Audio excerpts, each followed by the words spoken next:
On this week's episode of Ride the Lightning, the Tesla unofficial podcast, Tesla details the range upgrades for the 2022 model year cars, and one Model 3 in particular gets an impressive bump. Plus, Tesla buyers stand to get a substantial tax credit if the current US government's proposed plan passes. Tesla signs a massive battery deal with a major supplier, and more.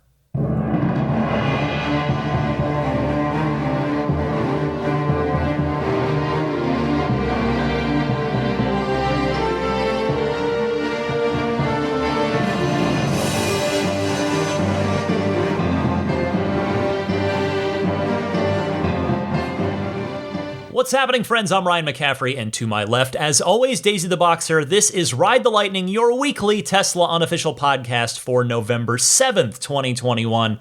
And it has been another fun week. It's a crazy busy week of Tesla news again. I am ready to roll. I probably seriously could have done 2 full shows this week. That's how much action there's been in the world of Tesla news. I was on the East Coast briefly for a work trip. That was nice to get out and again continue to get back out in the world and go see another game developer. So that was cool, and it gave me time to work on the podcast on the plane a little bit, which always just controlled time, just dedicated time where I'm confined and I've got nothing else to really do. So that worked out well. Hey, before I get started this week, I wanted to say thank you to Barry from Ireland and a bunch of other listeners. Barry was the first, so I just wanted to shout him out. But a lot of listeners calling in or writing in to correct me on the hotline call, the response I gave to Peter from Vancouver last week, who wanted to tilt down just one mirror in his new Model S when he shifts into reverse. It turns out all the cars can do this. And as Barry succinctly put it, quote, when in reverse gear, go to mirrors and adjust each mirror as desired. Now hit save on your driver profile. That should remember and reinstate the reverse mirror tilt. So thank you, Barry. Thank you to everybody. As always, in all sincerity, I am always appreciative to learn something new about these cars. So thanks to my audience for educating me on that one. All right, let's get rolling with yet another busy week. As I said, some notable changes coming for the 2022 model year Teslas. Not quite the extent of last year where there was an actual refresh, a bit of a design refresh on the Model 3s, where they got the slightly revised wheels for all three, 18, 19, and 20-inch wheels were all revised. In the case of the 20s, they were just straight up changed to the Uber turbines. And we went with the black trim for 2021 rather than the chrome trim, and the center console was revised as well. Nothing quite that drastic, but just as importantly, the range. So we'll get to that in a second, but the 2022 model years are going to be counted as anything built on or after November 1st. So the month we're already in now, these cars being made now will be considered 2022 model year Teslas, and will feature the range changes that I'm about to tell you about. The biggest and most notable one, in my opinion, is the Standard Range Plus Model 3, which first will no longer be called that. Instead, it will simply now be known as the Model 3 rear-wheel drive, which certainly simplifies things, as we know that Tesla likes to do, or even really more simply, just the Model 3, and then there's the Model 3 long range, or I guess technically long-range dual motor, and then there's the Model 3 Performance. But the Model 3 rear-wheel drive is the new terminology here. Standard Range Plus, if you think about it, it was a bit of a mouthful anyway, and that was kind of left over from when there was a standard range. There had to then be a Standard Range Plus with the software lock and unlock and all that stuff, and you had to buy a Standard Range Plus and then call to downgrade it to a regular standard range. That's all done with and over with now, just Model 3 rear-wheel drive.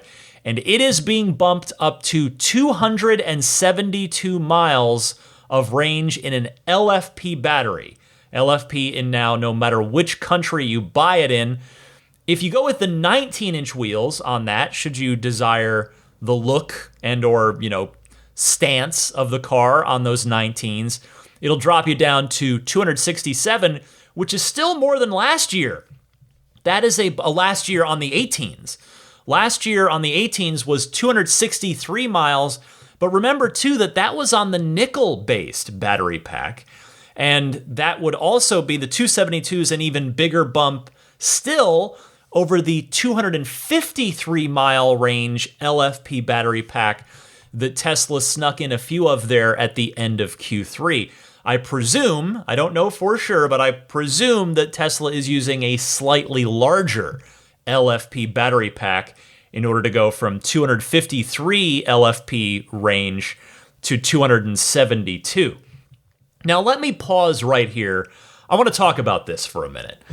First of all, I note that technically speaking, if I got my math right, this is only a 3.4% range increase over the 2021 model.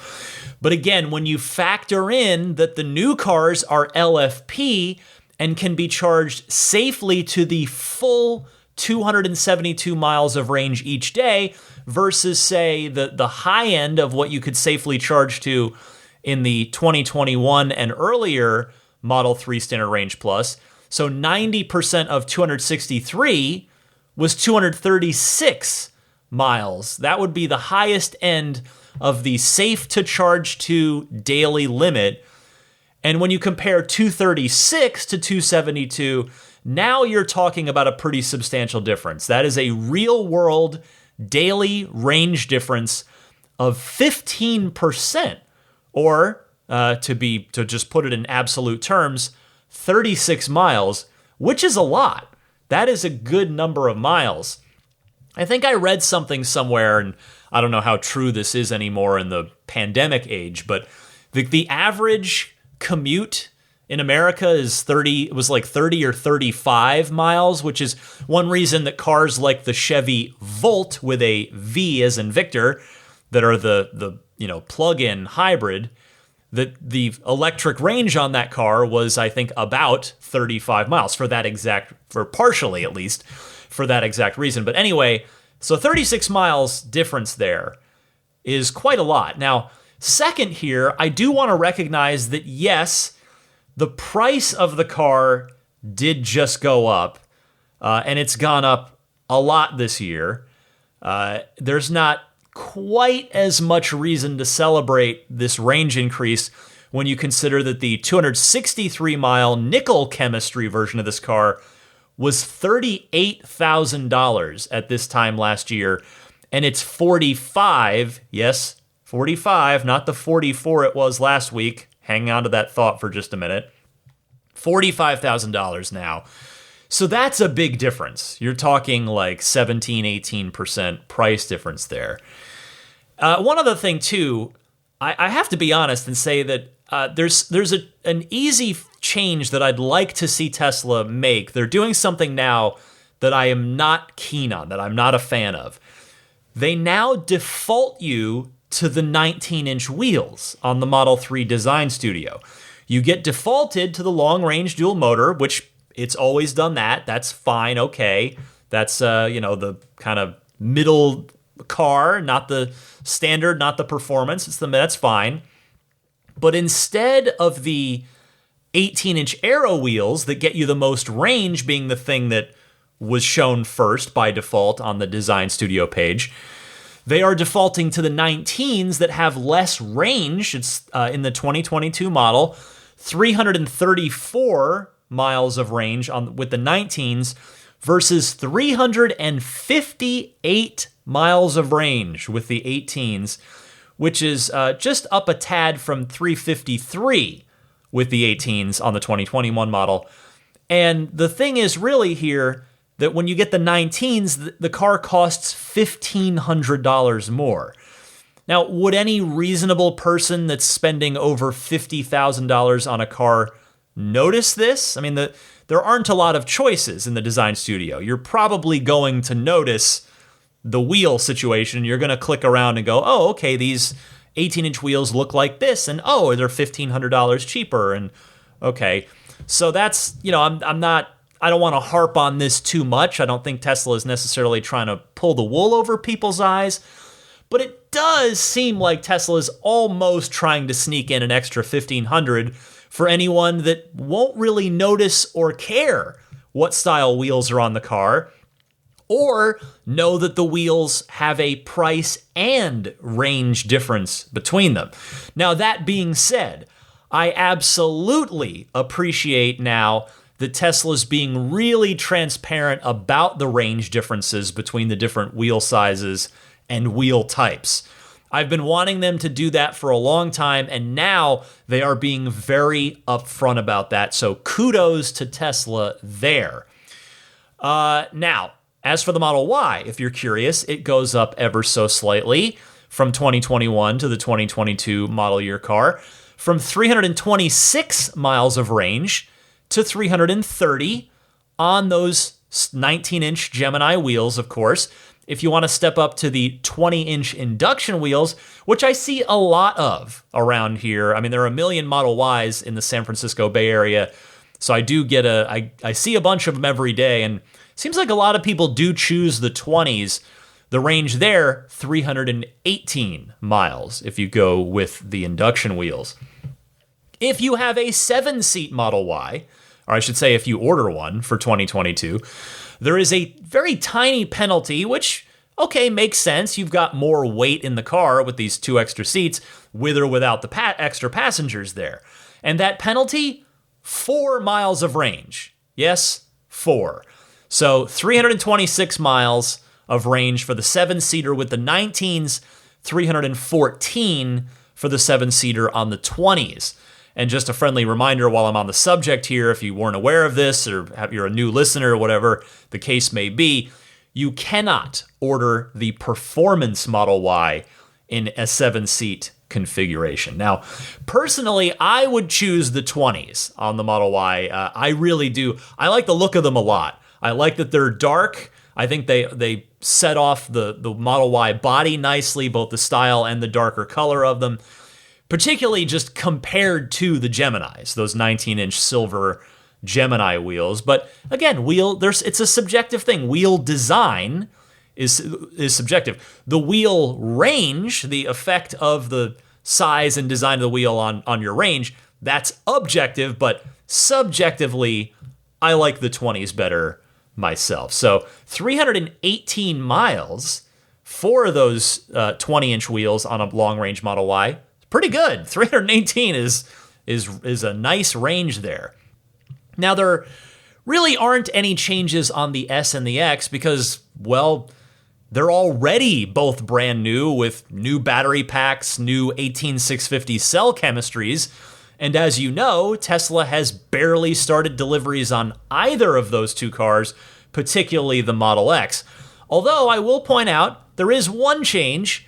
The Model S long range is now simply the Model S. So you've got the Model S and the Model S Plaid.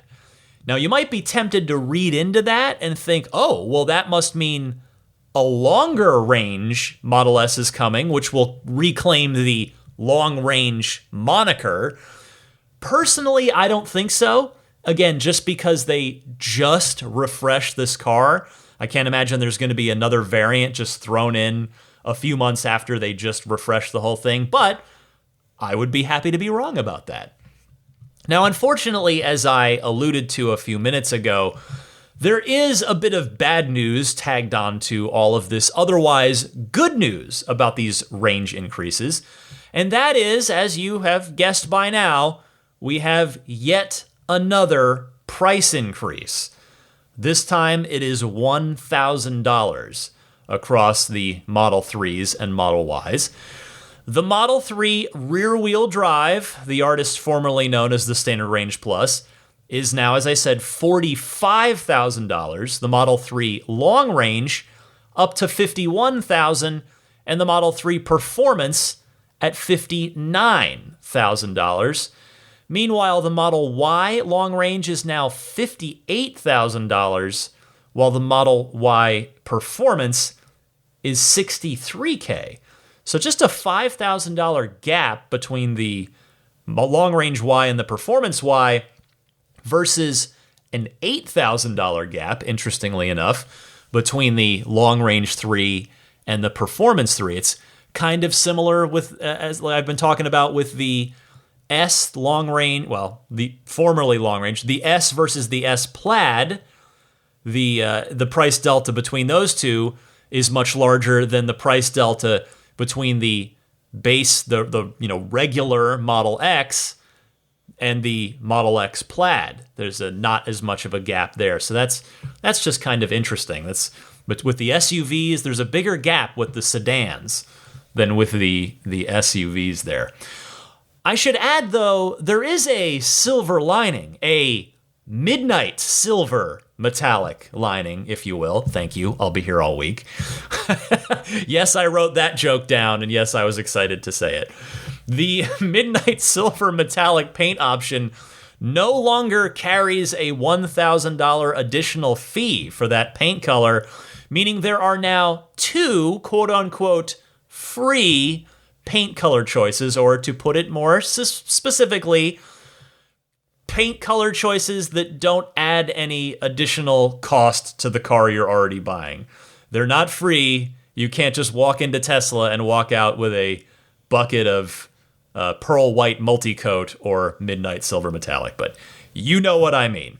So yes, two quote-unquote free colors now, pearl white multicoat and midnight silver metallic.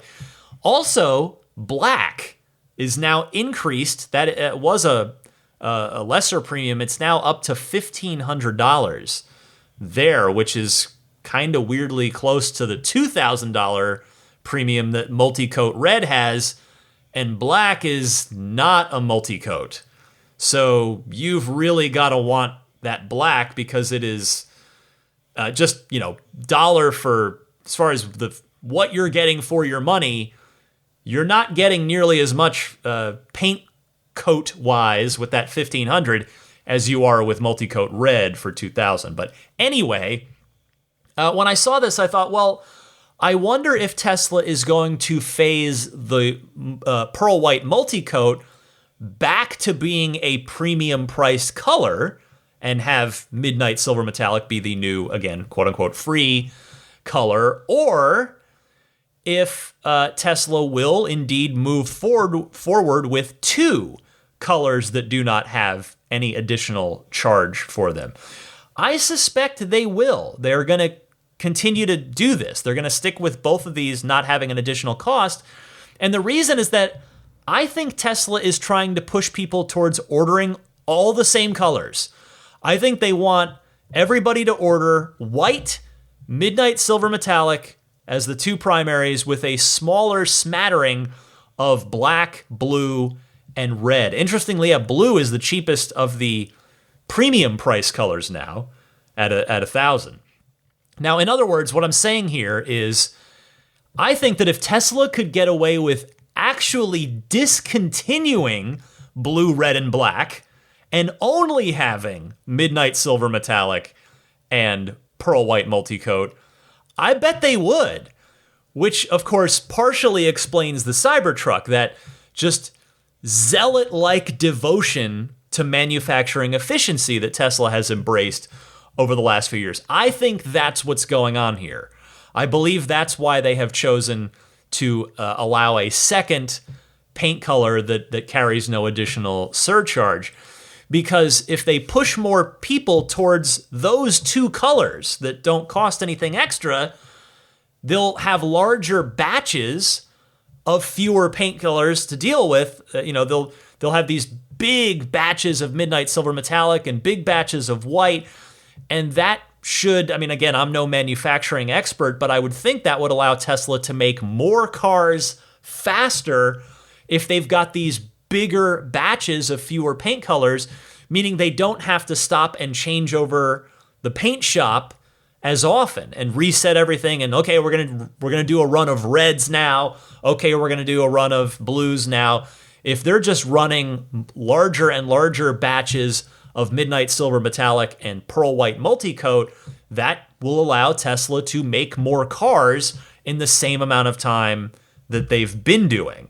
So again, maybe I'm wrong, but that is my theory, and I'm sticking to it. I think it makes sense. I'm not saying it's right, but I do think it adds up. But hey, either way, at least we got that new free color that was brought up to Elon recently on Twitter that he commented on, that he said he would look into. So you have to look at this and say, well, it seems like they did look at it and came up with a solution, and it is Midnight Silver Metallic. I will add, by the way, that these price increases, I have to be honest here, they're starting to make me a bit disappointed just for people that haven't bought their Tesla yet, that have been planning for it, saving for it, trying to get there. I mean, hey, Tesla is, of course, they're not a charity, they're not a nonprofit, they are a for-profit business, and they are free to charge whatever the market will bear for their products, and they have a heck of a lot of demand right now. And I will also say that even at $45,000, I do believe that the 2022 Model 3 is a really good value. You're getting a car with a 272-mile range that you can charge to 100% every day. You're getting the safest car that NHTSA has ever tested, objectively speaking. You are getting all of the software updates that everybody else that pays for the higher trims gets, other than autopilot stuff, obviously, full self-driving stuff. But you are also getting basic autopilot. So that is still, even with the price increases, I think that is still fantastic value, in my opinion. But as my Tesla YouTuber friend Andy Sly pointed out, with regard to these price increases, the Model Y long range was $49,000 near the beginning of this year. So it has gone up $9,000 in 2021 so far. So far. That's a lot. And I'm concerned as a Tesla fan and somebody that wants more and more people to get these cars because I love them. I think they're fun. I think, I've seen it a million times of listeners like you and other people that I've talked to in my life and that I know. When you get one, you tend to fall in love with it. And it's this thing that you tend to feel really good about your purchase on. And, this price increase is kind of jeopardizing that a little bit. I mean, I am concerned that even if this $10,000 tax credit does become law, and by the way, more on that in just a moment, that's my next story, my concern is that the upfront price is still going to price a lot of people out, which runs counter to the mission, right? Elon has said many times that they need to make these cars as affordable as possible. He said that multiple times this year. I'm not dredging up some old quote. And right now, Tesla's doing the opposite of that. Again, I understand the business challenges at a high level. Again, I'm just a doofus doing a Tesla podcast. I don't claim to know the financial ins and outs of Tesla, but from what they have communicated at a high level, I get it. You've got rising materials costs. You've got the chip shortage. You've got a mile-long list of orders. You've got this demand that's through the roof. I get it. But it's still just tough for me as somebody that wants to see as many people get these cars as possible that want them. It's tough for me to watch the prices go up this much, this quickly, as again, I worry that it may put the cars out of reach for some people that would have been able to get them if the prices had remained more or less the same. So here's hoping that this was the last price increase of 2021. But unfortunately, given that it's still early November as I record this, and the last price increase was barely a week ago, I can't even be particularly confident when I say that. But on the whole, love what's going on with the 2022s. These range increases are welcome. They seem to come just about every year in some way, shape, or form. These range increases have come almost every year, and it's really awesome to see that. Next up this week, as promised, the EV tax credit has been pegged for $12,500, and it has made the cut in the current version of President Biden's Build Back Better framework. This story comes via CNET, who writes, the White House announced dollar figures and initiatives included in a package that, quote, can pass both houses of Congress, it said. Specifically for the EV tax credits, the long-floated $12,500 for purchasing an electric vehicle is included as part of $555 billion earmarked to combat climate change. According to the White House, eligible EVs will need to be made in the U.S. with union labor to qualify for the full $12,500 credit. Existing requirements for this boost from the current $7,500, try that again, $7,500, boy, it's like my brain broke right there. The current $7,500 credit for qualifying EVs breaks down in a few ways. The base credit is still $7,500, but an additional $2,500 comes into play if an automaker builds the EV in America. The government would greenlight the remaining $2,500 if the car in question comes from a factory with a union workforce. It's important to note a couple of things here. First and foremost, let me be clear, this has not passed yet. It is not law as of me recording this late Friday night. It could still change, which is exactly what I said when we talked about this the first go-around, what feels like months ago. I don't actually know how long ago it was now, but anyway, the point being, it has changed, and it may change again. Second, Tesla, as you've probably figured out by now, would be eligible for $10,000 of this, not the full $12,500. It is unfortunate that the union-made clause is a part of this. Now, I'm not looking to get political here at all. There's enough of that in our daily lives. We're here to celebrate this thing we love, which are these vehicles, and we're going to be enthusiastic and have fun. But let me just look at what I believe are the facts for a second as we look at this particular union aspect of this tax credit. Tesla is doing more to accelerate the transition to electric vehicles, which is the point of the bill to combat climate change, which get electric vehicles on the road. Tesla's doing more to accelerate that transition to electric vehicles than any of the other manufacturers who will now benefit more from this than Tesla will. That sounds like an opinion, what I'm about to say sounds like an opinion. I guess technically what I just said is an opinion. And sure, if you disagree, that's fine. But what is not an opinion is that Tesla's EV sales numbers, which of course is 100% of Tesla sales, but not 100% of other automakers, but Tesla's EV sales, their numbers dwarf anyone else's. That is a fact.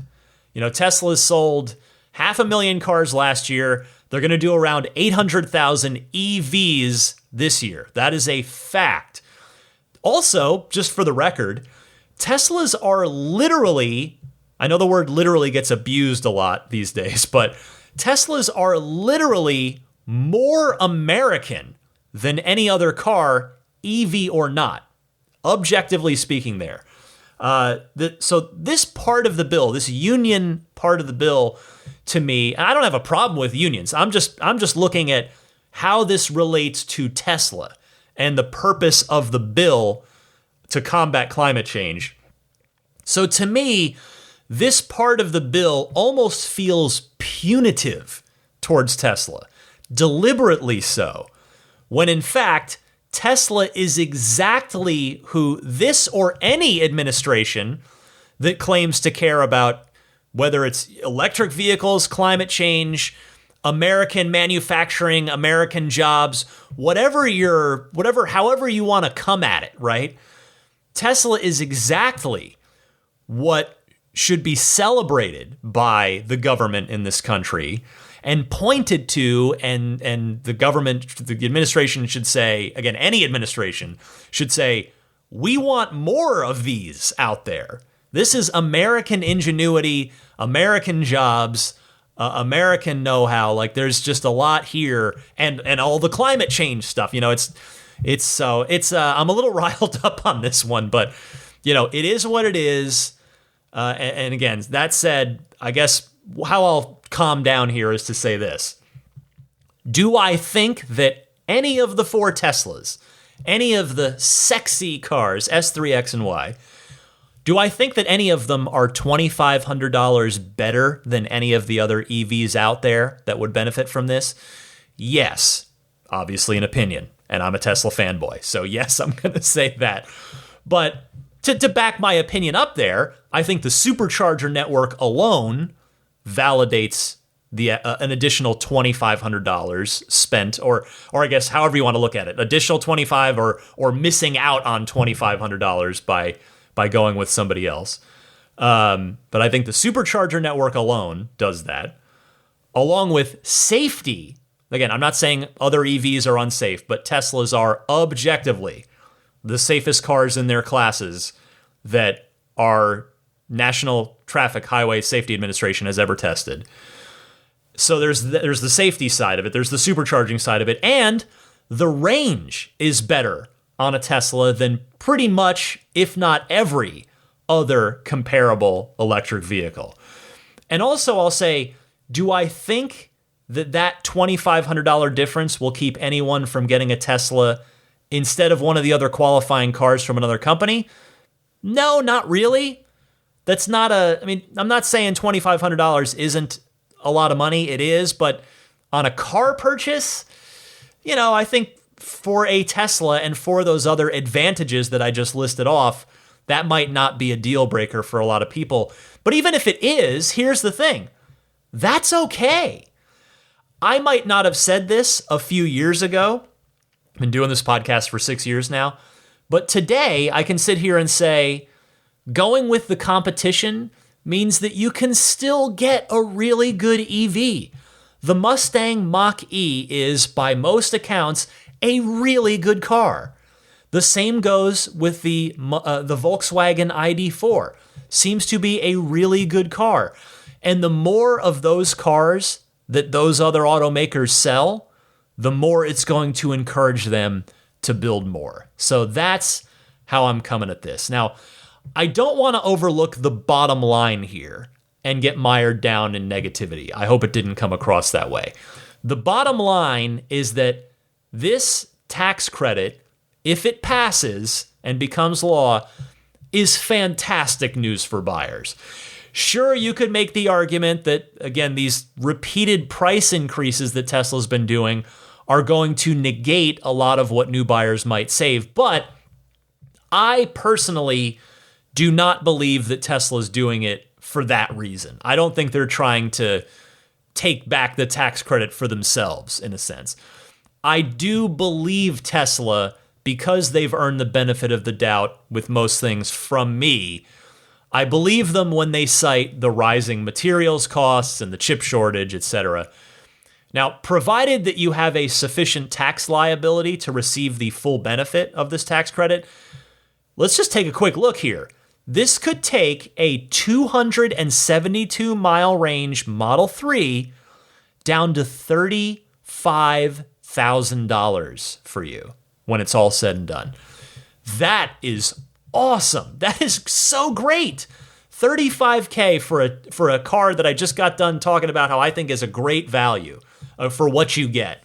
That is awesome. And the Model Y, which as we know is Tesla's best-selling vehicle, would net out at $47,000 for a 330-mile range car. So I hope this passes, and I hope a lot of you are able to take advantage of it. And by the way, as I finish up this topic, let's look ahead a few years for just a moment at the $25,000 car. And let's just say, again, let's just call it the Model 2 for the moment. Just, we know it's not actually going to be called that, but for the moment, you know what that means when I say that. The Model 2. Let's say the Model 2 ends up being a $30,000 car when it comes out in 2024 or 2025, whether that's due to inflation, materials, price increases, etc. Let's say 30 grand. In that scenario, this tax credit, should it pass, would still bring a Tesla down to $20,000 $20,000. Just one more time. 20 grand for a brand new Tesla, which would make it just affordable to what I would probably imagine. I don't have the statistics, but what I would probably imagine is a majority, an actual majority of new car buyers. And that car, by the way, I'm purely speculating now, but I think by 2024, 2025, whenever this thing comes out, and the fact that Elon has consistently said 300 miles is kind of the sweet spot that they want to get all the cars to, I don't think I have no doubt that the base Model 2 will have a range of at least 250 miles, at least by 2024, 2025, for 20 grand after all these tax credits are said and done. And by the way, 20 grand with all the benefits of an electric vehicle, like much lower fuel costs and drastically reduced maintenance costs. So the line for those cars, for the Model 2s, whatever they're ultimately going to be called, the line for those cars, I'm not joking now, I think that line is going to be a couple million people long. The Cybertruck line is allegedly over 1 million people long. A good chunk of the reason for that is because there is a $40,000 standard range version, single motor version that's offered. Is that version ultimately going to come out? Is it going to cost $40K? That's a whole nother deal. We'll find out next year. But, you're talking over 1 million reservations for the Cybertruck.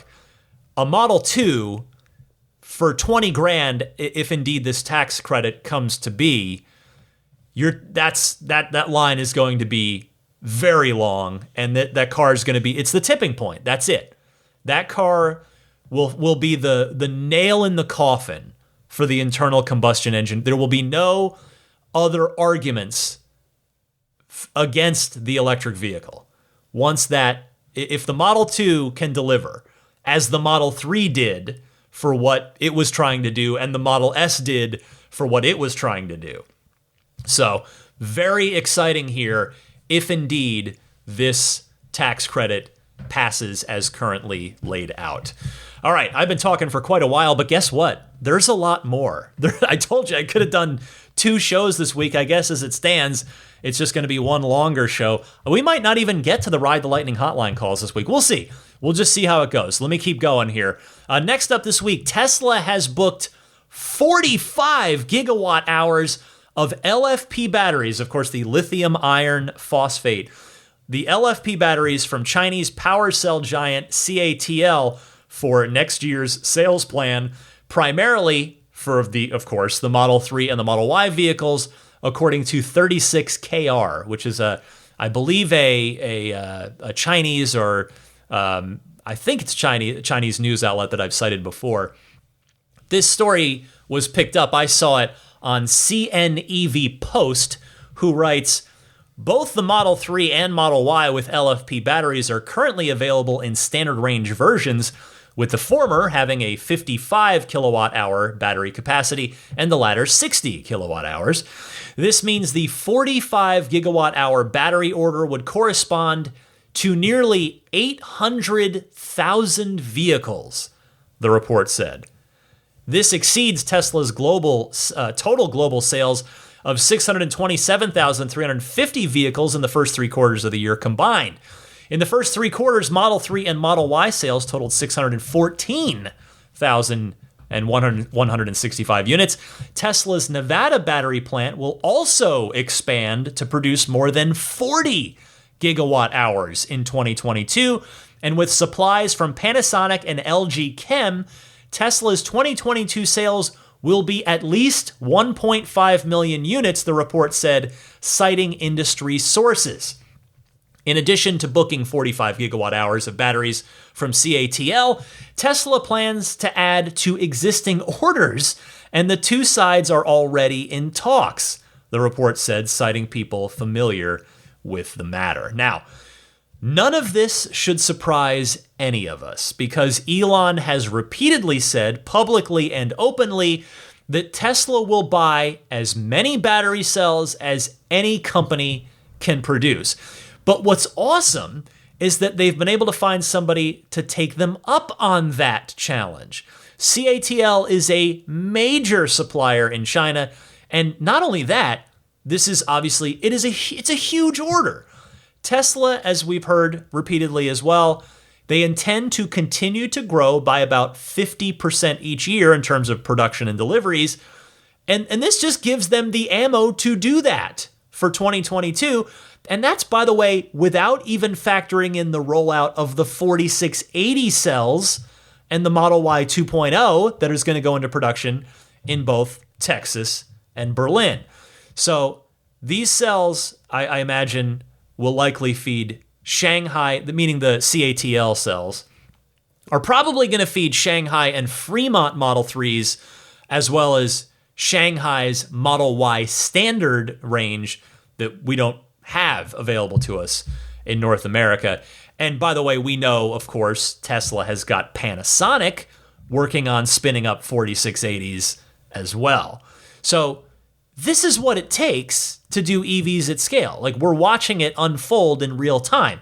I mean, for all of Tesla's relative inexperience in car manufacturing, whether you want to call out the fit and finish, the build quality, whatever you want to talk about. And there are, Tesla's not perfect. They have areas they need to improve as a relatively young car manufacturer. But for all of that relative inexperience, Tesla seems to be the only ones that are getting it with regard to battery production. Because battery production, that's the bottleneck to mass producing EVs. You can have the most efficient, tried and true production line, 100-year-old production line like Ford or GM or what have you. But if you don't have the battery cells, you're not mass producing EVs.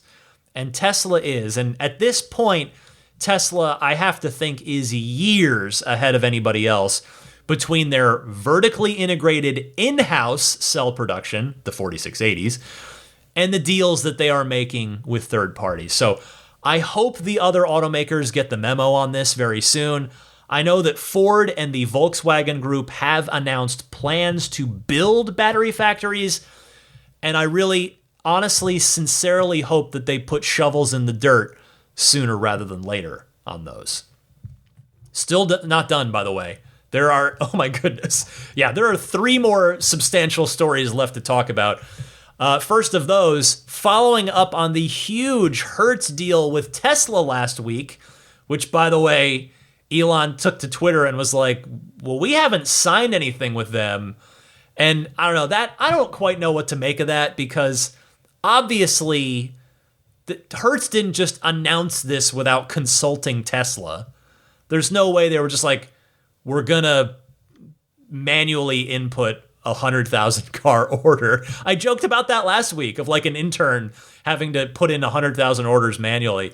Like, no, so I don't know what the confusion is there. But anyway, following up on that huge Hertz deal with Tesla last week, Uber has revealed a plan with Hertz to make 50,000 Teslas available to Uber drivers. Here is a clip of Uber CEO Dara. Give me a shot here. Khosrowshahi, I hope I got close on that. I always want to be respectful and get people's names correct. But the CEO of Uber and the CEO of Hertz, who is his name is Mark Fields, they went on a CNN show and talked about it with CNN's Julia Chatterley. So take a quick listen to this short clip. We're quite confident. We actually have other electric cars on the network, and consistently we see significant demand for these kinds of cars. I think, listen, people want to help. I've always said that climate change is a team sport, and our drivers want help. So we do think that based on the demand that we've seen for electric vehicles on our network, and Tesla obviously is a great brand. It's a great product.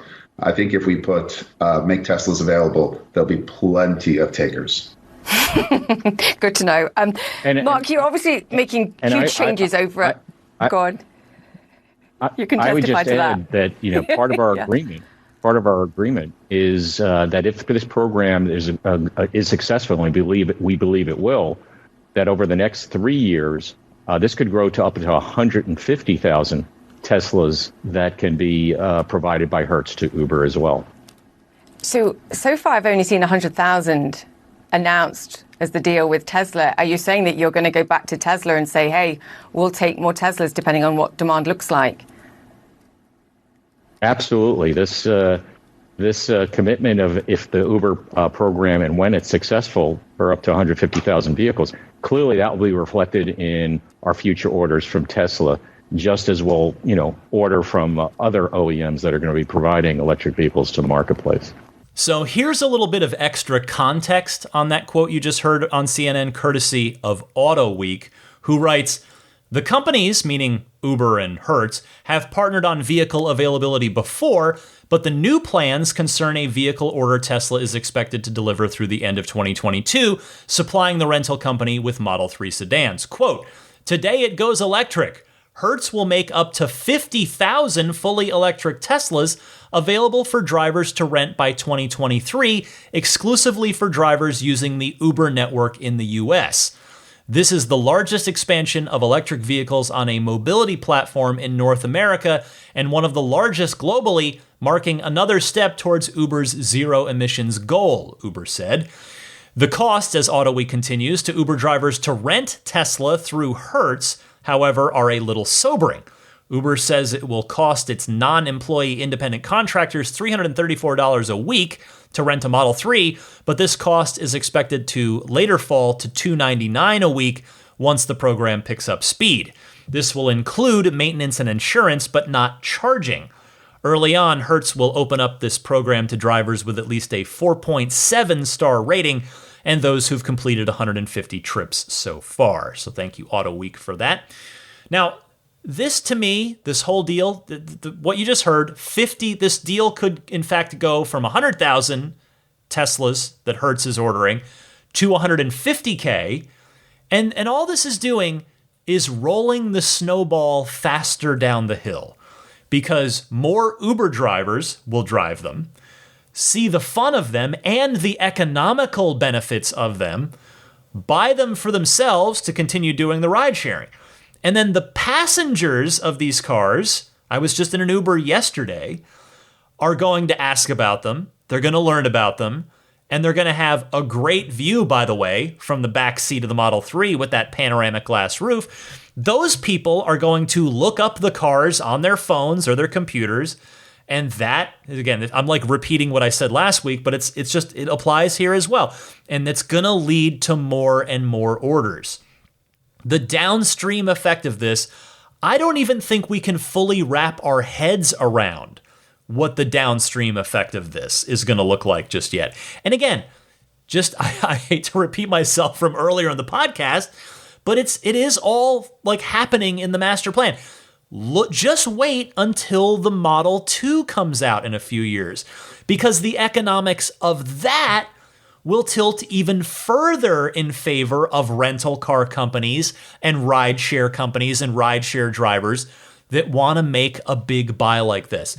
This is only phase one. All right, since I'm rolling, 45 plus minutes in and I've still got more to go, let me take a quick pause here, talk about Wholesome Bakery for just a second, and then I'll get back to the rest of the news. And I want to tell you about my first week with the full self-driving beta as well. So there is a lot more. Let me take a quick breather, talk Wholesome Bakery. Hang on just a minute.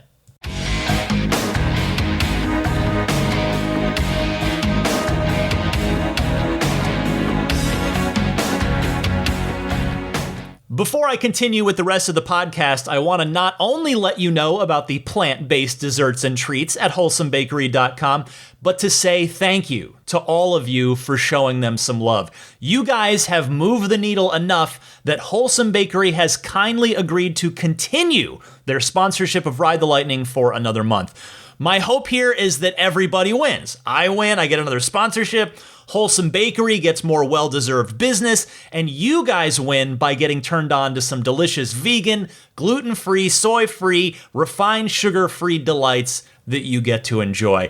I hope that a lot of you were able to take advantage of the 10% off promotion that ran last week, but If not, it's all good because Wholesome Bakery's prices are very reasonable. I know, I've been a customer of theirs for, gosh, was it maybe at least 5 years now. Anyway, they ship nationwide, so it's very easy. It's all good. Whether you're like me and prefer their cookie sandwiches, they got the flavors chocolate chip, caramel, peanut butter chocolate with sea salt, or maybe you want to try the lovely paleo-friendly fudge brownies, marzipan truffles, or something else on their big menu, I hope that you will take a look and place an order.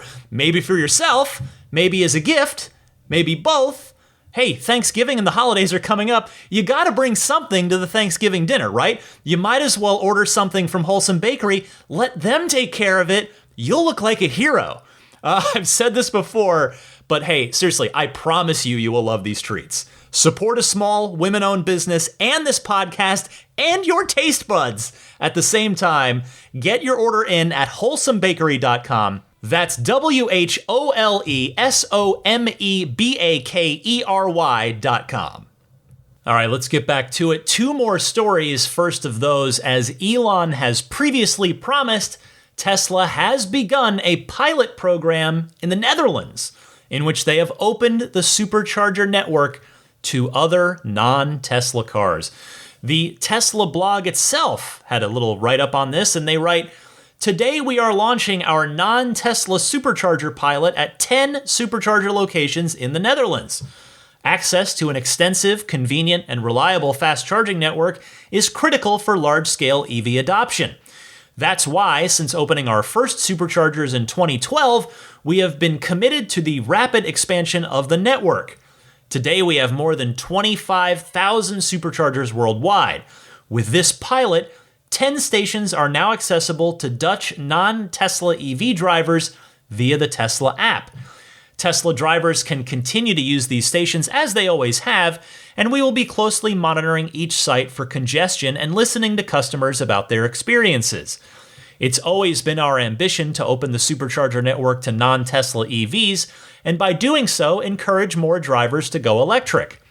This move directly supports our mission to accelerate the world's transition to sustainable energy. More customers using the Supercharger network enables faster expansion. Our goal is to learn and iterate quickly while continuing to aggressively expand the network so we can eventually welcome both Tesla and non-Tesla drivers at every Supercharger worldwide." One more interesting tidbit from that page, which was under the frequently asked questions section: how much does charging cost for non-Tesla vehicles? And the answer: pricing for non-Tesla drivers reflects additional costs incurred to support charging a broad range of vehicles and adjustments to our sites to accommodate these vehicles. Rates vary by site, and you can view charging prices in the Tesla app. The per kilowatt hour price to charge can be lowered with a charging membership. A charging membership. That is a very clever, smart idea that's going to give Tesla an entirely new revenue stream. If you've got a non-Tesla EV and the Tesla Supercharger network is convenient for your life, maybe you go to see family a lot, maybe just to commute to your job, whatever it is, you're going to pay that membership, and Tesla's going to have a whole new revenue stream waiting for them.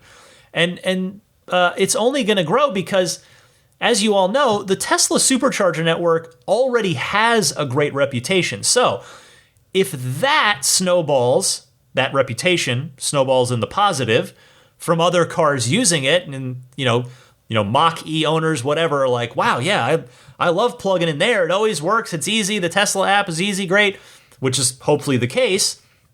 So that snowballs, then that will just solidify the reputation of the Tesla Supercharger network amongst non-Teslas, which is only going to, again, as I say, it's going to help the EV movement. It's going to give that money from this membership fee will give Tesla more resources to make the network bigger and better. So we will see what Tesla learns from this pilot program. I hope they do a blog on it, like a follow-up that says, hey, here's what we learned from this and what we're adjusting, good, either way, for when we try this in a different test market or on a larger scale. So I wonder how and when they will decide to expand it from here.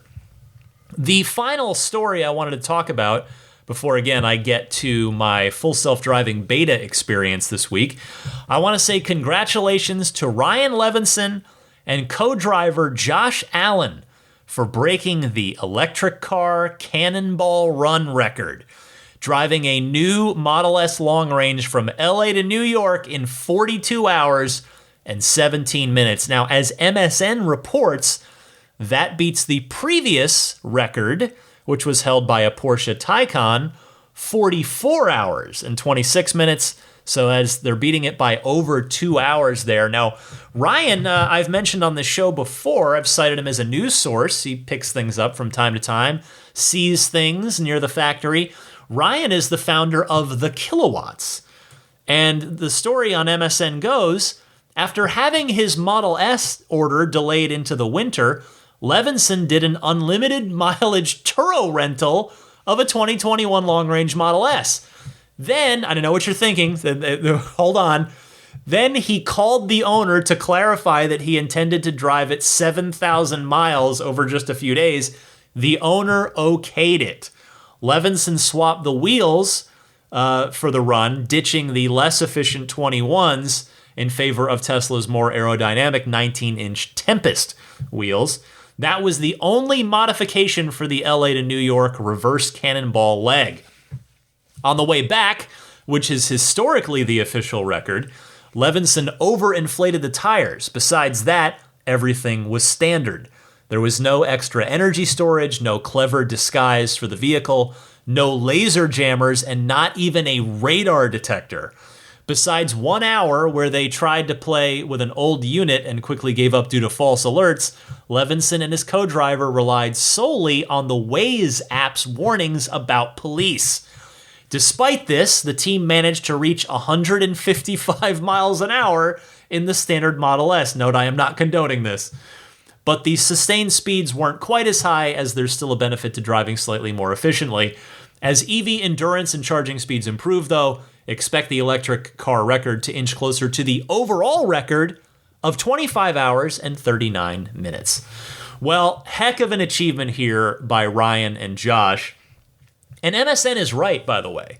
That record is going to continue to fall, likely by more Teslas, since as we've just been talking about, Tesla has the biggest, fastest, and most reliable fast charging network in the United States. Clearly, the next-gen Roadster, that's going to be the next car from Tesla or anyone that moves the goalposts on setting a new record. Now, maybe the Lucid Air with its 520 miles of range could do it if the Electrify America network is up for it. And I say that there's no judgment, there's no snark. I honestly don't know how sort of built out that network is for a challenge like this, for a Cannonball run challenge. But the Roadster should crush what the Model S just did. Crush it. Given that car is supposedly going to have at least 620 miles of range compared to 405 in the new Model S. So 620, that's going to be a fun record. Somebody's going to film a YouTube video doing that with the Roadster. Although the Roadster is going to be quite the target for, or let's say quite the more obvious target for any police. If you're trying to zip across the country in Cannonball run form, a Roadster is not exactly the most incognito car to do it in. The Model S kind of is. It's still a beautiful car, still a distinctive car, but there are a lot of Model S's around, and there have been for the last 9 years. The Roadster, not so much, but somebody's going to do it. Somebody's going to do it. All right. That's everything I've got for you in the world of Tesla news for this week. But again, hang out, stay with me. I want to talk about two things, actually, when I get back. I want to talk about my experience with the full self-driving beta, my first week, and also the new Tesla accessory, and the official Tesla.com. I bought the illuminated door sills, the door sill plates that light up when you open the door. So I'll talk about both of those here right after this. This is Steve Downs, the voice of Master Chief, Sierra 117. You're listening to Ride the Lightning, the Tesla unofficial podcast.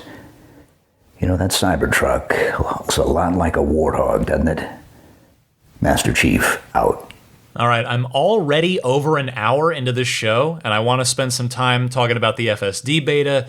So I'm going to skip the Ride the Lightning hotline this week, but I want to mention that the extra bonus episode for Patreon backers at the ludicrous tier is up now, and it's another great month of those extra Ride the Lightning hotline phone calls, which go into that extra monthly bonus mini episode. So the callers from this month, if you hear your name, feel free to email me, teslapodcast@gmail.com, and I will give you a one-time download token so that you can hear that Patreon-only bonus mini episode. Since you were kind enough to call in and I used your call there, I want you to be able to hear the response. So Eric from Vermont, Mike from Thailand, Brad from Falls Church, Virginia, Jeff from New Jersey, Amaric from Paris, James from Dublin, California, Vaughn from Australia, Sam from Northern California, Jonathan from Atlanta, Corey from Westchester, New York, Rocco from Florida, and Bob from Lake Tahoe. We talked about a lot of fun stuff on this one, including FSD bandwidth concerns in rural areas, resetting your car to help your FSD beta safety score, better navigation options, the range of the 4680 base Model Y, headwinds and range, all kinds of stuff. That is on Patreon if you are at the ludicrous tier or higher supporting me there. And I'll just say, if you do want to call in response to something you heard this week, one of the stories, or just you've got a Tesla question, comment, or discussion topic, as always, I welcome and invite you to send it in. I promise I will get to the Ride the Lightning calls, the hotline calls next week. So you can call in one of two easy ways. Either use your smartphone's built-in voice recording software, record the question. Please try to keep it to 90 seconds or less so that I can get to as many each week as possible. And you can email that file to me at the email address I just gave, teslapodcast@gmail.com. Or you can take that same 90-second or less call and just dial into the Ride the Lightning hotline itself and leave a message. It's that simple. That toll-free number is 1-888-989-8752. Again, that's 1-888-989-TSLA.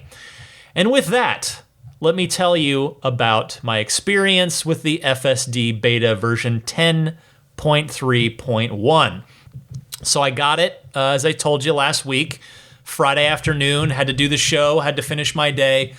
I decided to take it out that night after the show. So after I recorded, it was very late at night. It was probably 11 o'clock or later at night, which the benefit there is there's really nobody on the road. Now, I wanted it to drive on city streets and not highways, the freeways, because it uses the regular production stack for that and not the full self-driving stack. So there was no benefit to doing that. So I wanted to just keep it on the surface streets.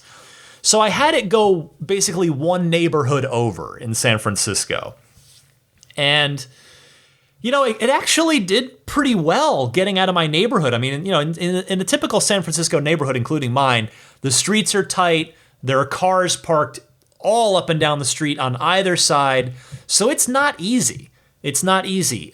Some of the streets are two-way, but because of the cars parked on the side, there's really only enough room for one car to come down at a time. So late at night, that wasn't a problem. So I'm having it leave my neighborhood to go to the neighborhood adjacent to me, and it did a good job. It made a left, made a right, and it's like, okay, well this is interesting, and until it gets. The first little hiccup was, and again, I recognize it's beta software, and that's the big takeaway, which I'll talk more about, but it starts to go down a road where the left lane is it's two lanes, but the left lane's the actual regular lane for cars. The right lane is a bus and taxi lane only.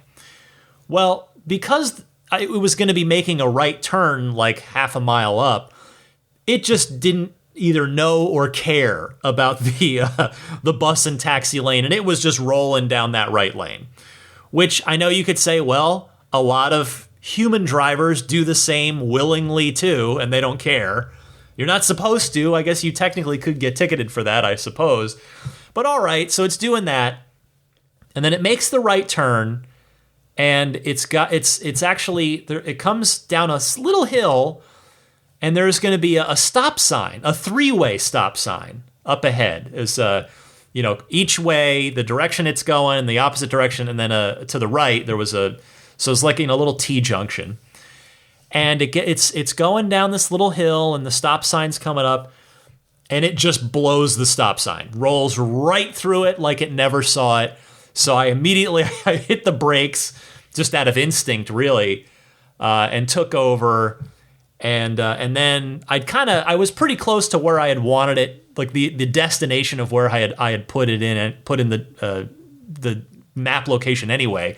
So then I just had it go home. Like, all right, let's take me home. Let's see what happens.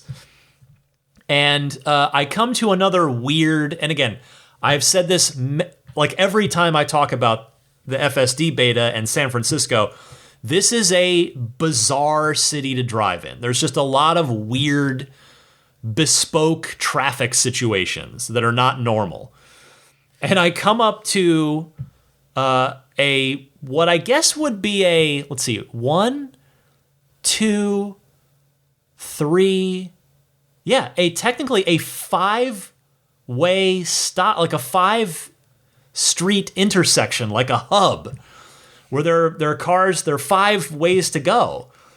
And so the way I'm coming up, I basically wanted to go straight across, pretty much straight across, and just continue on.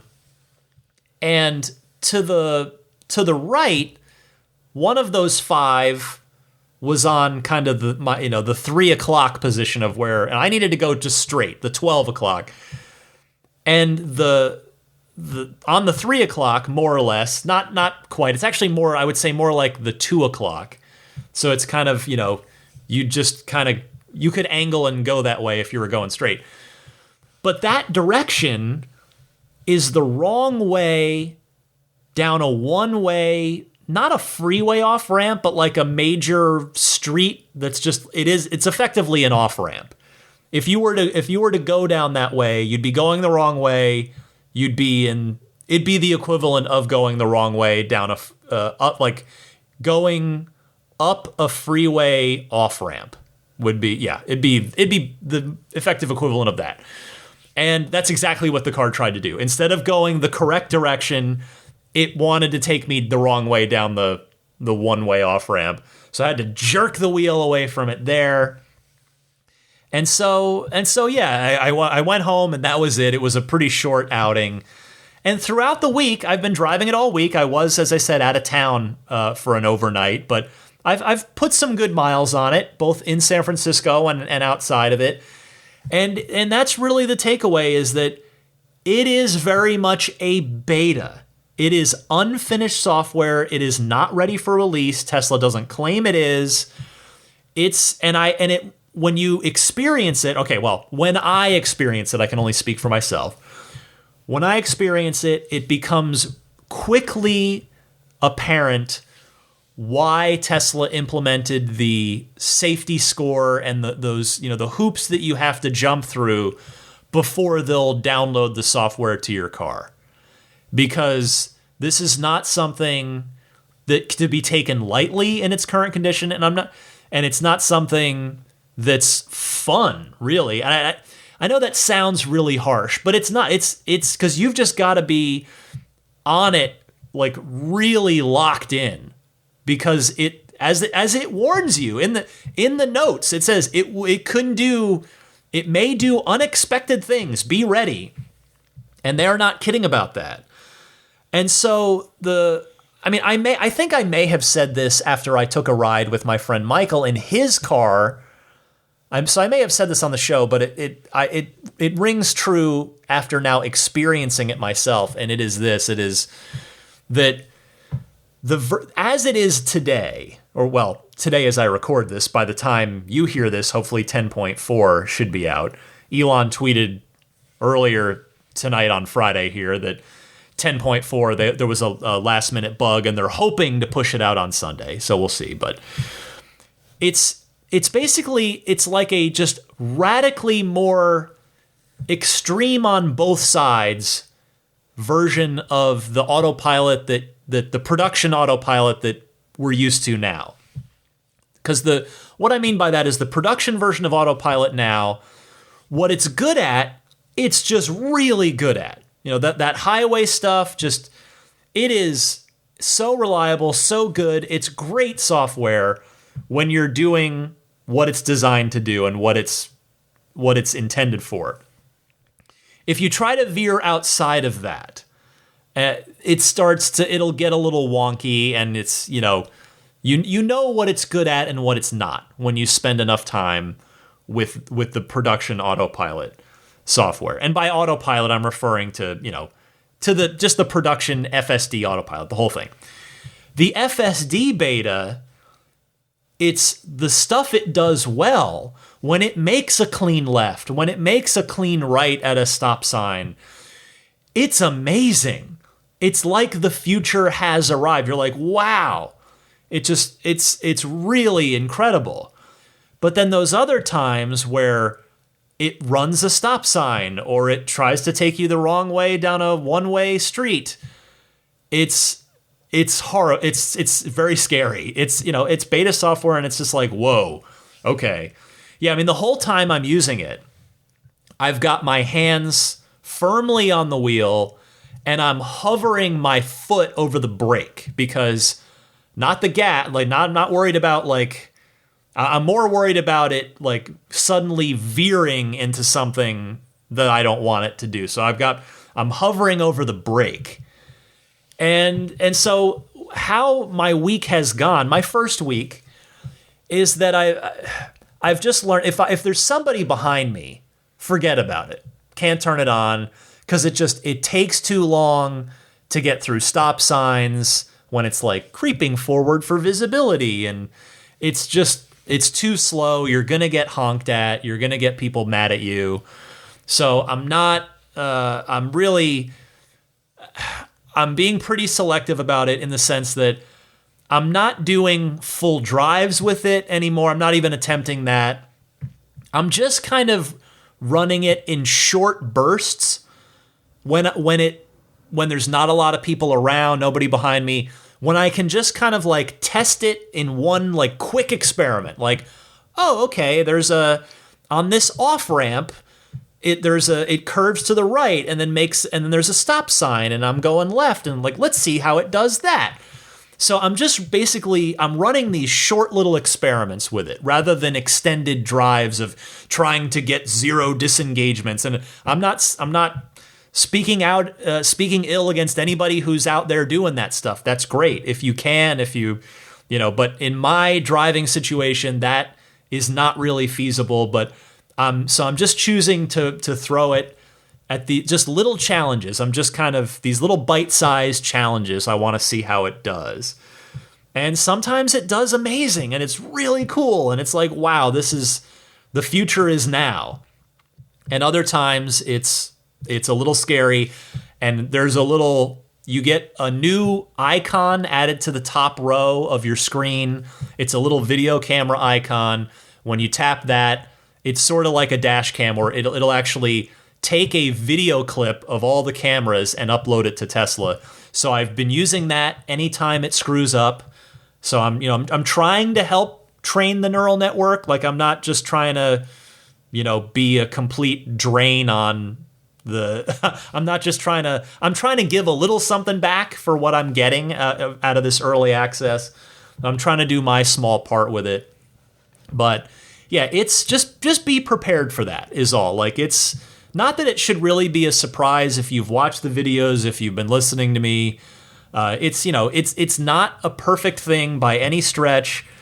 It's not ready for prime time. And again, I don't say that in a negative way. It's a beta. Like, my friend Michael put it very well, I think. And I guess I'm going to paraphrase him here. I don't know if this is exactly how he put it, but in essence, he said, Tesla's kind of in a tough place with this, where it's not ready for a big public release, but they can't get it ready for a big public release without more people using it and getting that fleet data and sending in those snapshot clips and those, so it really makes the whole FSD safety score thing make sense. It makes a ton of sense. That's how you can get willing people in who are not going to be reckless with the software. And then that's how Tesla can have a larger fleet to help try and make this thing better within the real world by going out and using it in the real world. So bear all that in mind as the 98s are admitted. The 98s and up are admitted with the 10.4 version that's supposed to go out by the time you hear this. So there you go. I'm going to keep dabbling with it, keep trying it when I can, and I'm looking forward to seeing how it evolves. Like, that's actually going to be really interesting. That's going to be the fun part, is watching it improve in a noticeable way. There's that small handful of people that have had it for almost a year, right? They've been in it since beta, I guess that was technically beta 8. And then I think nobody in the public got beta 9. I don't quite remember the timeline, but you get what I'm saying. There have been people that have had it for months and have really been able to watch it get better, get noticeably better. So now I've come in at 10.3, and I'm excited to watch it improve. We'll see what 10.4 brings, and then 10.5, and eventually 11, and as it keeps going. So that part is going to be fun. The other thing I wanted to quickly tell you about is the aforementioned Model 3 illuminated door sill plates. They're also available for the Model Y. I don't know, these things, the new S and X should have illuminated door sill plates in them from the factory. That should be a thing you just get on the higher end cars. I don't remember if the S has them or not. I guess that would be an exterior item. Let me just see if the S or X has them available. I'm not sure. I don't believe so. Oh, nope, they are. Good. They're there. Although, they're only for the pre-refresh cars, the 2012s to the 2020s. So if you've got a legacy Model S, and I don't think the new S and X have them by default. So they are available for all four Teslas, except maybe for the brand new S and X. And I immediately made the decision that I'm just going to spend a little money and have a professional install these, because a little something about me that you may not know. There are things that I'm skilled in, like I'm a good words guy. I'm a decent writer. I'm a good communicator. But with just like handy tasks, like doing things with my hands, like household tasks, I'm terrible. Like I fully recognize it. It's not for a lack of effort, but I'm just bad at that stuff. When I would try to work on my DeLorean, when I had that, I would either not be able to do it, or I guess in most cases it would be I would do it, but it would take me way longer than it would take someone with even the most remote of skill in the process. So I knew that replacing the door sill plates was not a job that was going to be worth, like, it was just going to lead to me either ruining the brand new expensive door sill plates, or it would just take forever. So I thought, all right, I'll just take him to Jeff at Immaculate Reflections and I'll pay for his professional time. That was the correct move. I took him down there. It took me a while to get an appointment because he's very busy. So I had to sit on him for like a month before I could get into the shop. Anyway, I did that last weekend, and he did an amazing job. Sure enough, if you do attempt it yourself, there is a ton of residue from the tape when you take off the old one. So, by the way, and you will almost probably destroy your old one because they're just these really thin strips of like little metal plates. They're not like, they're gonna like bend and you know, they're not gonna come off clean. So just know that going in. But yeah, there was a ton of tape, automotive tape left behind on the paint, right on the door sill. So Jeff had the perfect tool to just like get that, like buzz that right off, but without damaging my paint. And he got the new ones on, and it's beautiful work. I will say, Jeff wanted me to tell everybody that's considering these. He said he was very impressed with the package that you get from Tesla. It includes a removal tool for the old sill plate. It includes gloves for working, with the material, the residue and the tape and stuff. So it's the gloves he said were great, and everything you need's in the kit. So he was really impressed with the kit that you do get from Tesla. And I will say, I love how they look. I think they look great. I even love, so there's the way they work is there's a battery built into the door sill plate. And so obviously whenever that goes dead, and however many years, probably you're not going to be able to just replace that. You're going to need to replace the whole darn thing. But anyway, how it works is you install a little kind of switch. You're basically building a switch. So when the door opens and the switch is released, the light comes on. And it's the little switch. It's just this little plastic tab thing that goes on the bottom of your door. Nobody will ever see it. But what was really cool, again, attention to detail, it has the TESLA logo on this little black switch that you install on the underside of the door that no one will ever see, but it's there. So I appreciate stuff like that. And what else can I tell you? Oh, as it pertains to that battery life, I will say that, one, they're LEDs. It should last quite a while. I have no idea how big the battery is, but when you open the door, the illuminated Model 3, it doesn't stay on forever.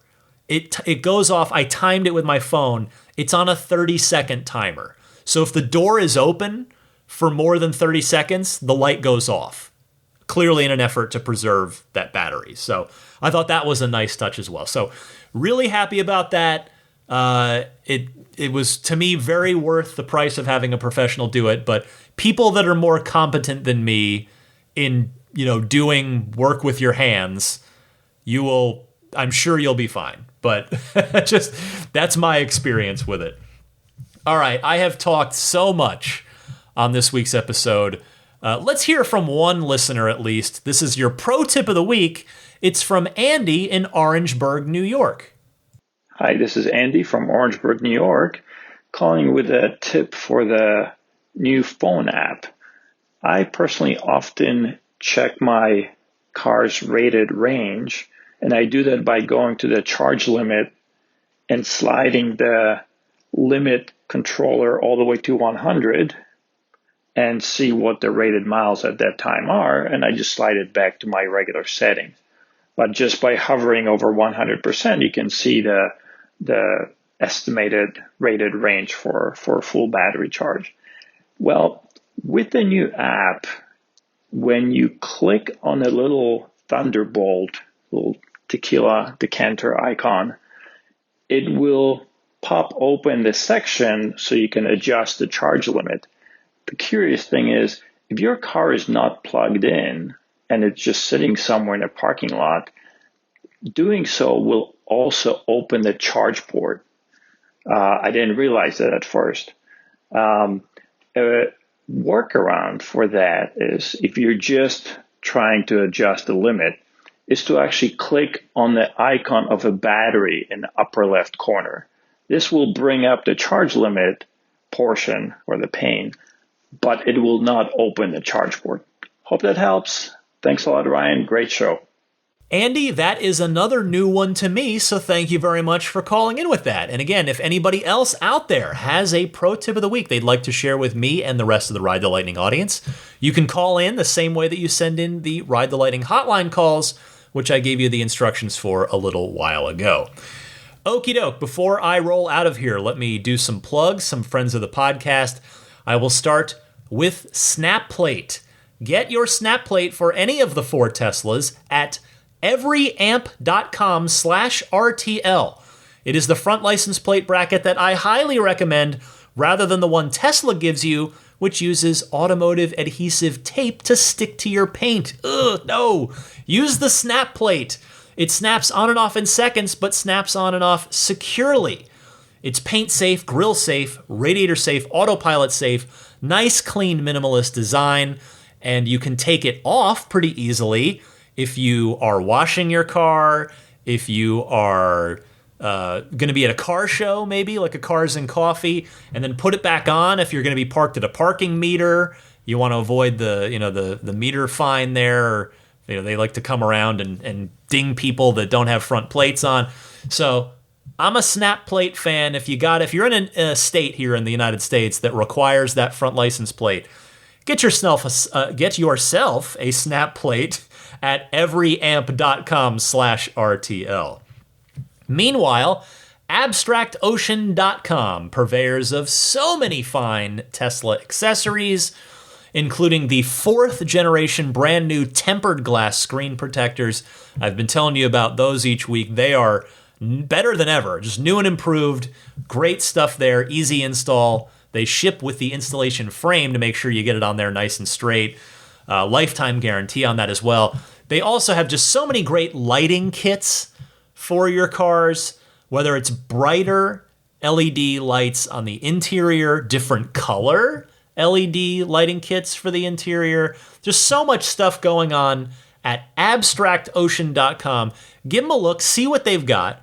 When you find everything you like, pile it all into your cart, because there is a one-time coupon code for first-time order placers. If you use the coupon code RTL Podcast, that's 15% off of your first order with that code.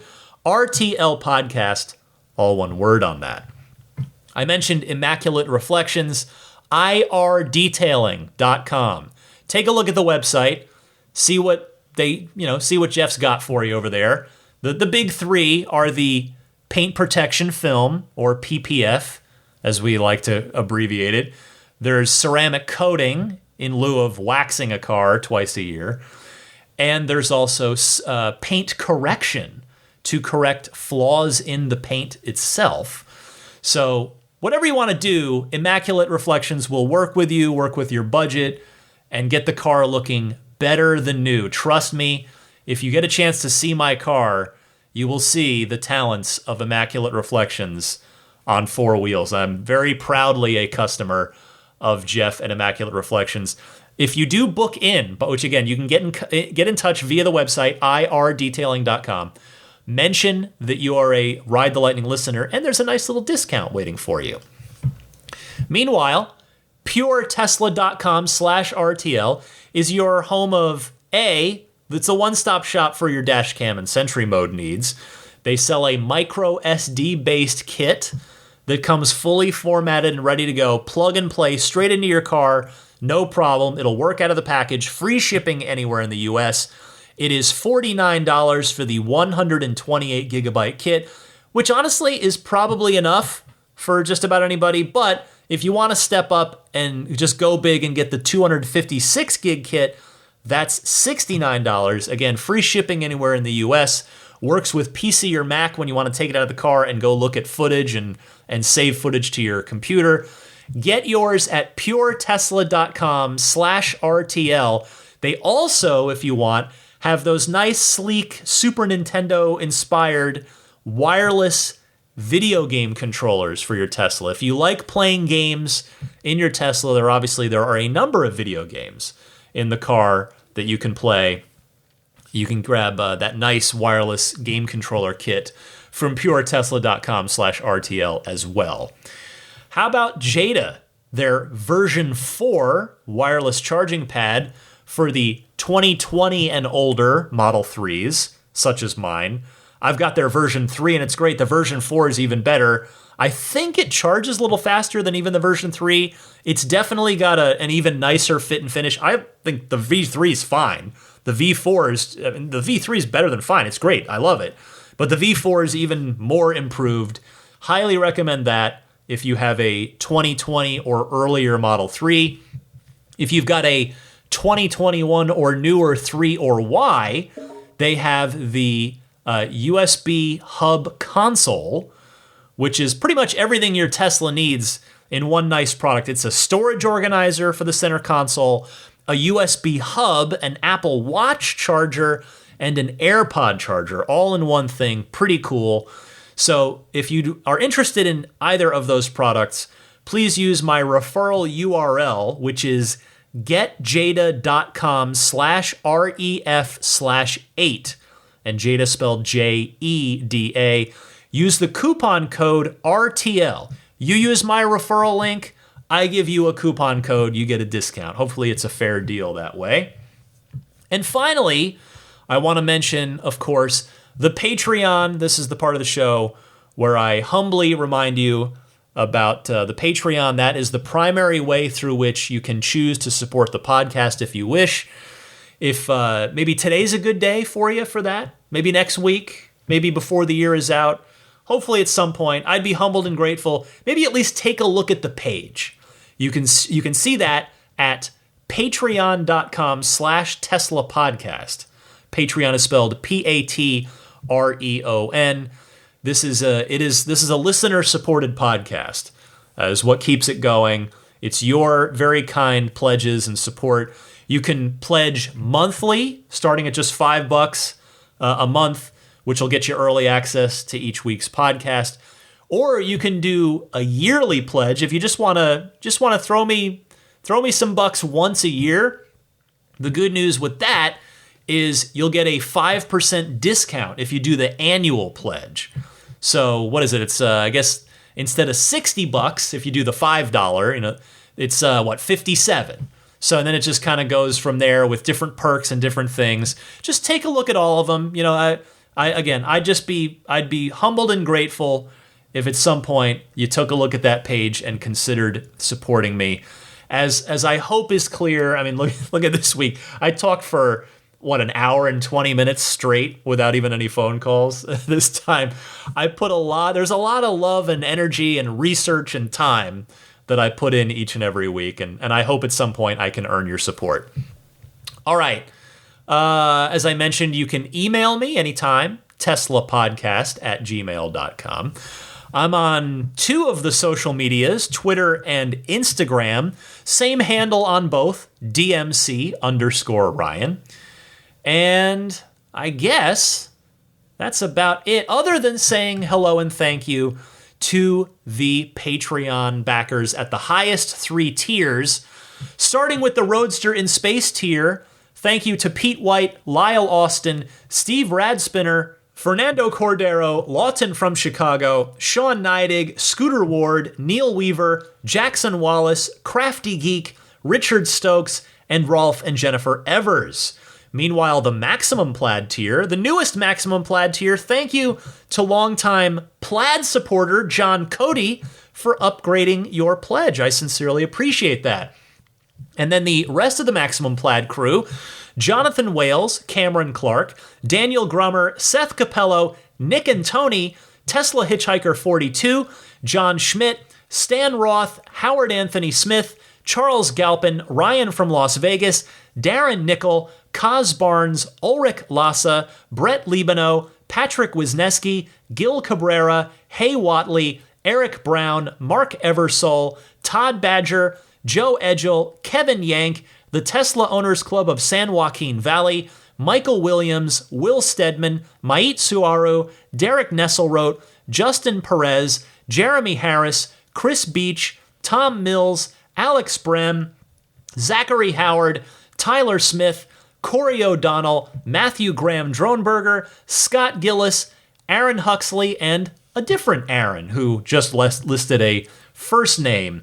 The Maximum Plaid crew, we are having our monthly, Maximum Plaid and higher, we are having our monthly Google Hangout, group Google Hangout. It's tomorrow as I record. This will be Saturday, which I'm very much looking forward to. The hour always just flies by. We always have a great time talking about Tesla and what's going on with everybody and what they're seeing in their necks of the woods. And I'm sure FSD beta is going to be a big topic this week, because I'm sure I'm not the only one in the group that will have it. I'm curious to hear their experiences, other people's experiences with it.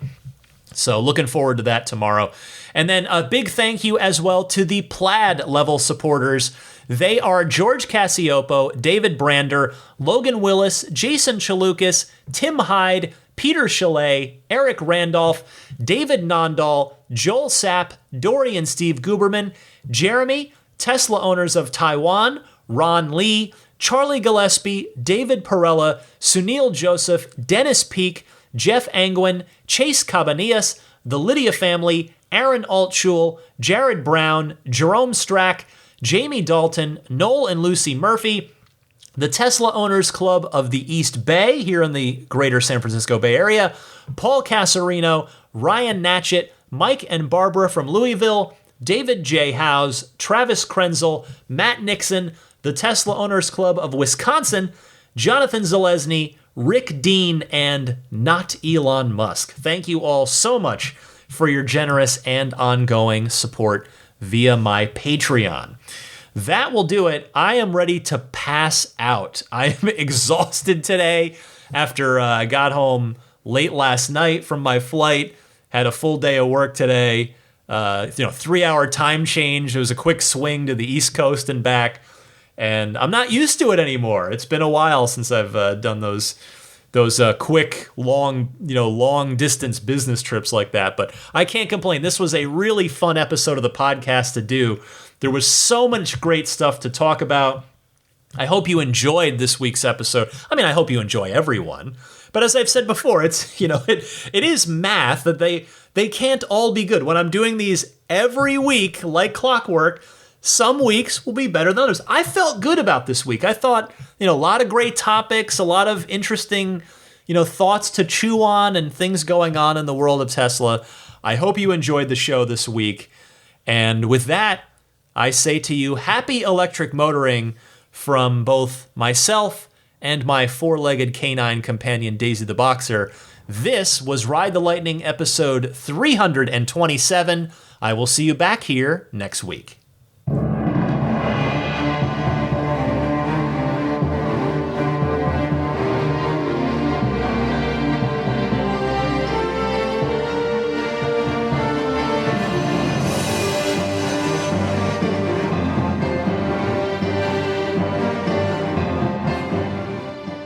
I mean, I think a Tesla is the most fun thing you could possibly buy ever. That's what it's meant to be. Our goal is to make it's not exactly a car. It's actually a thing to maximize enjoyment. It's maximum fun.